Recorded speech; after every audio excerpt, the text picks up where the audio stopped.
السلام علیکم ورحمۃ اللہ وبرکاتہ۔ شیخ وعلیکم محترم، السلام۔ کیا ختنہ کا کھانا جائز ہے؟ یہ سنت ہے یا ناجائز ہے؟ شیخ ذرا وضاحت کیجیے۔ ختنہ کا کھانا؟ شیخ جو شیخ فرما رہے ہیں، اللہ کے نبی کے پاس ایک شخص آیا ختنے کی دعوت دینے کے لیے، تو آپ نے اس کی بات ہی نہیں سنی۔ تو شیخ یہ حدیث کس کتاب میں ہے شیخ؟ مجھے بتائیے، تھوڑا رہنمائی کیجیے۔ اصل میں ہمارے پاس کچھ لوگ ہیں جو ہاں، دعوتوں کو جائز قرار دیتے، تو یہ حدیث کو بدعت قرار دیں، مطلب جھوٹی روایت قرار دے رہے۔ تو شیخ اس کی دلیل ہونا شیخ، اگر ملی تو بہت اچھی بات ہے۔ ہم اس کے قائل نہیں ہیں، مگر ہمارے پاس اس کی دلیل نہیں ہے شیخ۔ جزاک اللہ۔ اصل میں دلیل تو ان کو بیان کرنی چاہیے تھی جو اپنی ویڈیو میں اس بات کا دعویٰ کر رہے ہیں۔ بہرحال آج اللہ کے فضل و کرم سے سوشل میڈیا پر جھوٹ کو عام کرنا اور بہت آسان ہے، اسی طریقے سے سچائی تک پہنچنا بھی آسان ہے، بس صرف جد و جہد کرنی ہوگی اور آپ کو ہمارے چینل سے جڑنا ہوگا۔ جب آپ ہمارے چینل سے جڑ جائیں گے تو یقین جانیے آپ کو سچی معلومات ملنا شروع ہو جائیں گی۔ الحمدللہ ہر دور میں کچھ ایسے واقعات، اقوال اور روایات گردش میں آتے رہتے ہیں جن کا کوئی مستند حوالہ نہیں ہوتا، مگر لوگ انہیں نبی کریم صلی اللہ علیہ وسلم کی طرف منسوب کر کے بیان کرتے ہیں، اور یہ ایک نہایت ہی خطرناک عمل ہے۔ کیوں؟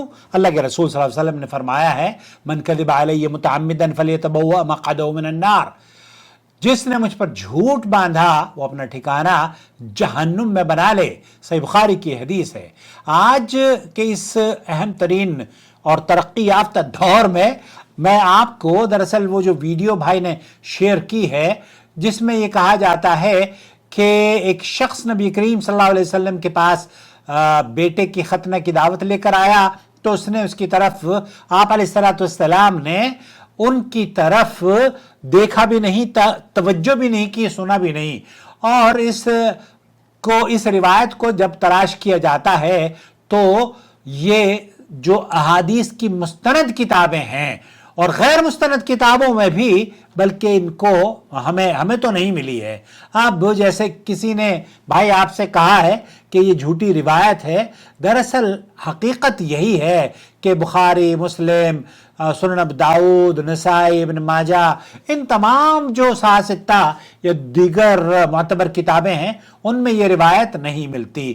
یاد رکھیں، غیر مستند واقعات کو نبی کریم صلی اللہ علیہ وسلم کی طرف منسوب کرنا گناہ ہے۔ اب سوال یہ پیدا ہوتا ہے کہ کیا بیٹے کی ختنہ پر دعوت، مٹھائی یا بانٹنا یا خوشی منانا جائز ہے یا نہیں؟ اس بارے میں مفتی مملکت سعودی عرب سے سوال کیا گیا۔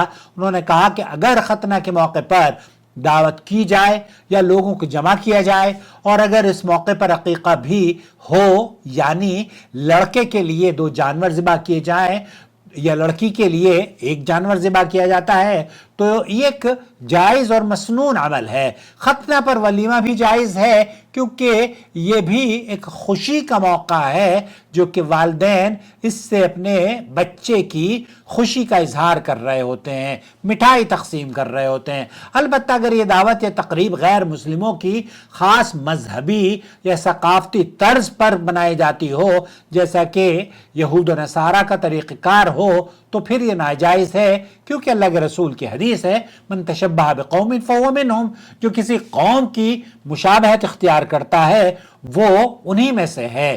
یاد رکھیں، ختنہ جب بچے کی ہوتی ہے اس پر ولیمہ کہتے ہیں کہ کھانا بنا کر اپنے رشتہ داروں کو کھلانا یا مٹھائی تقسیم کرنا۔ تو اگر یہ کفار سے مشابہت نہیں ہے اور کوئی عقیدت اور عبادت کی طرح یا غرض سے اسے انجام نہیں دیتا، تو سماحت شیخ عبدالعزیز بن باز کہتے ہیں کہ میرے نزدیک میں اس میں کوئی حرج نہیں سمجھتا اگر اس سے خوشی کا اظہار ہو اور یہ مسلمانوں کا طریقہ ہو، لیکن اگر یہ کفار کی خاص رسم ہو تو اس سے بچنا واجب ہے۔ خلاصہ کلام یہ ہوا کہ ختنے کے موقع پر خوشی منانا کھانا کھلانا، کھانا تقسیم کرنا یا مٹھائی تقسیم کرنا جائز ہے جب تک کہ یہ عمل کسی خاص مذہبی رسم، بدعت یا کفار کی مشابہت سے پاک ہو، اور غیر مستند روایات کو نبی کریم صلی اللہ علیہ وسلم کی طرف منسوب نہیں کرنا چاہیے، اس سے سختی سے منع کیا گیا ہے۔ لیکن اس کے باوجود بھی اگر علماء ہی غیر شعوری طور پر اس طرح کے واقعات کو اپنی ویڈیوز میں نقل کریں گے تو اللہ تعالیٰ سے دعا ہے کہ اللہ تعالیٰ ان کے گناہوں کو معاف کرے اور انہیں تھوڑا سا عقل سلیم عطا فرمائے، کیونکہ مولوی حضرات بھی کیا شیطان سبھی کے پیچھے لگا ہوتا ہے؟